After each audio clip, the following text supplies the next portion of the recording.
Hey, so today I wanted to go over something that I think you might find interesting. A lot of you guys, of course, have IRA and 401k accounts you might be needing to roll over in the near future. And this is just something I've been able to help people with over the last number of years. This is something I call the mother-in-law strategy. Yes, I happen to have helped my mother-in-law with this, but it's very, very similar to a lot of cases I've worked with IRA accounts. I just talked to my mother-in-law recently, and she said, "Oh yeah, feel free to share this with everybody." She's very happy the way her IRA is working. She's now 80 years old, and her IRA is set up in such a way that it's going to provide her income coming in for the rest of her life.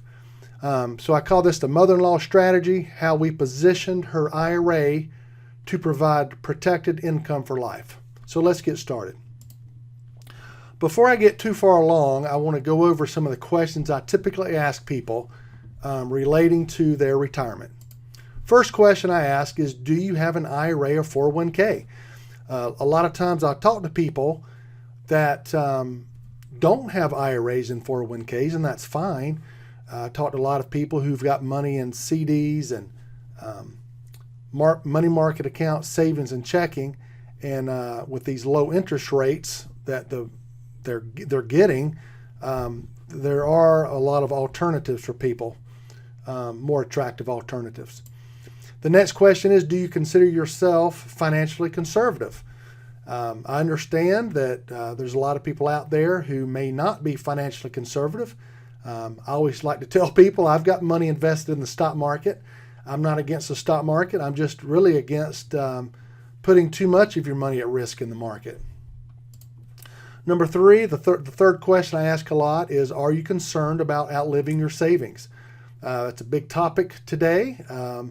You just look back a couple generations ago, people were not living as long as they are today.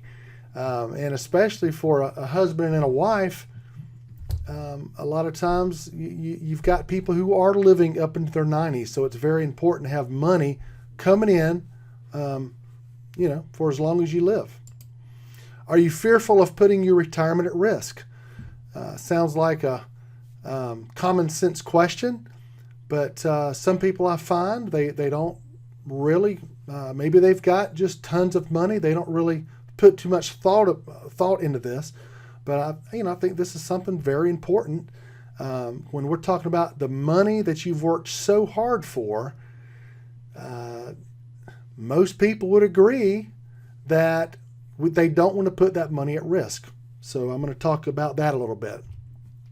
The fifth question is, would you like to have guarantees inside your IRA? We're going to talk about that. And then lastly, would you like a roadmap for your IRA account? I know I do. My wife and I are setting ourselves up where we're just going to kind of have our IRA set up on autopilot. I always make sure I tell people the IRA is an income generating tool. We're not talking about Roth IRAs. We're talking about the traditional IRA, money that's never been taxed. Eventually, Uncle Sam is going to tax that money. He's going to make you take money out of that IRA. And quite frankly, set up properly, the IRA can work beautifully for you. So this is what I sometimes tell people. I say, hey, get your IRA set up properly. By doing this correctly, it's going to go a long way toward helping you have a stress-free retirement.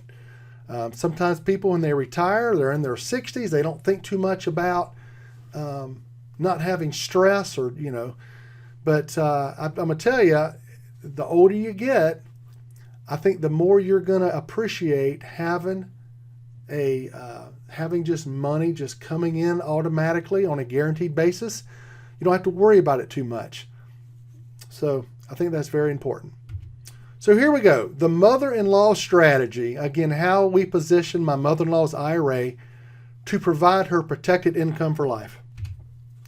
Back in September of 2011, my mother-in-law had a couple of different accounts, and she decided she wanted to take a portion of that money and put it into an account where it was going to provide her some guarantees.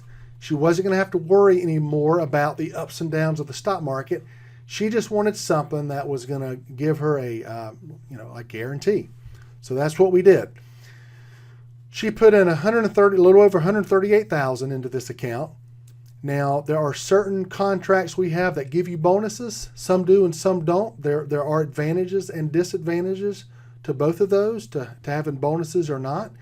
It all depends on your situation. She took the account that gave her an upfront 10% bonus. That brought her initial deposit right away up to $152,484. In this little illustration, we're just going ahead 1 year.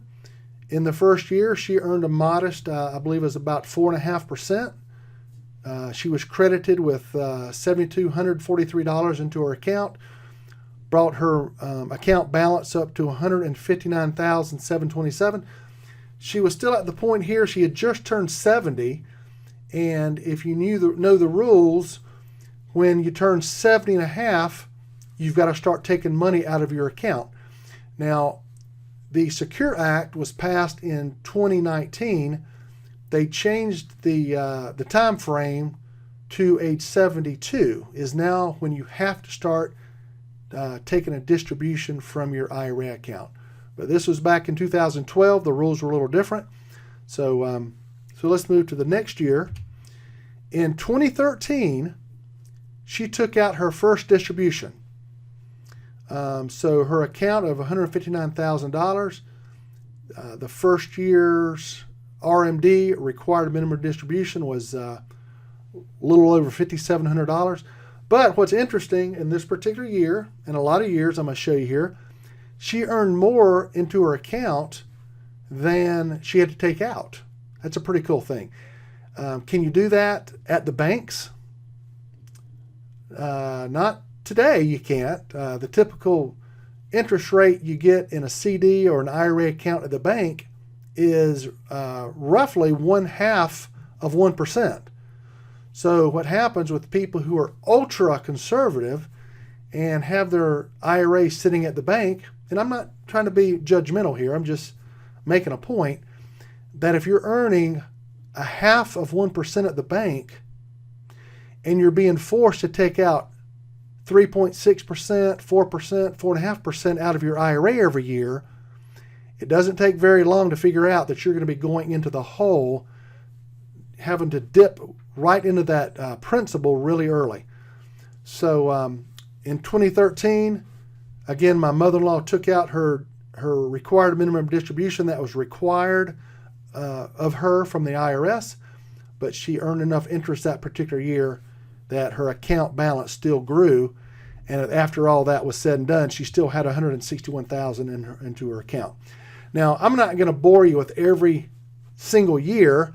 This has been a 10-year stretch. Again, she started her IRA with me, rolled it over. She actually had a 401k, put it into an IRA in the years before. She did this with me, but in 2011 we did a rollover. So these take you through the first 3 years. And then moving ahead to 2017, now over these years, she has been taking out her distribution.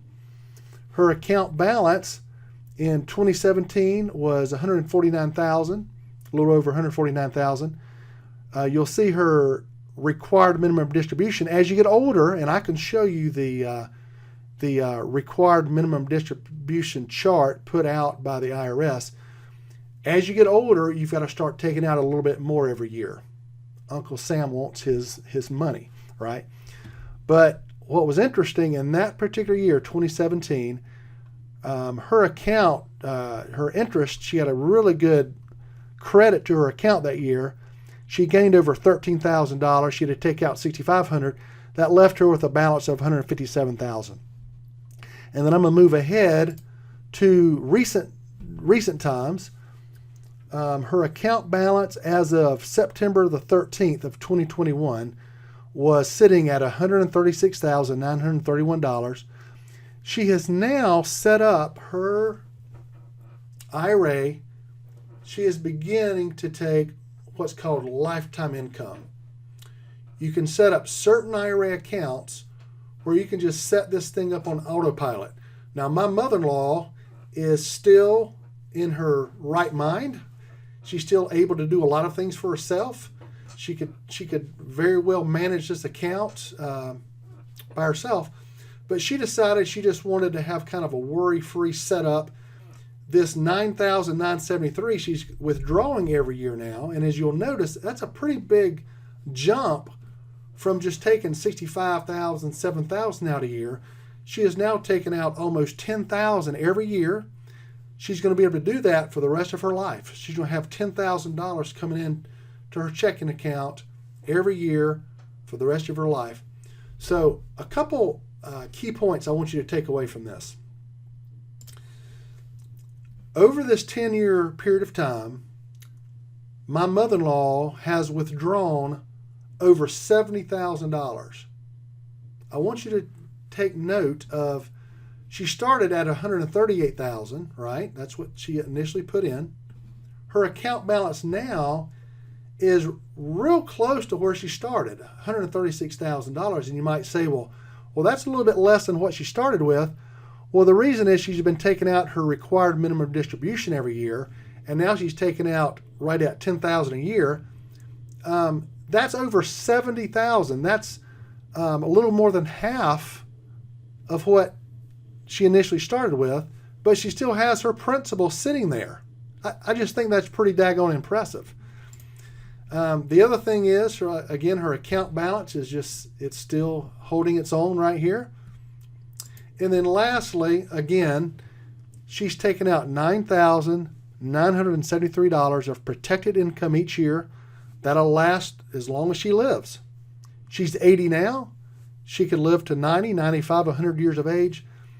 Her IRA account will continue to pay her that amount each and every year on a guaranteed basis. That's what we call protected income for life. So, again, this is just not something I did for my mother-in-law. A lot of my clients, including my wife and I, now I'm only 54 years of age right now, so I don't have to tap into my IRA quite yet. But my wife and I are set up on this path. I've set up a lot of people on this path. If you want to get additional information on this, down below is my phone number and email. I would love to talk to you.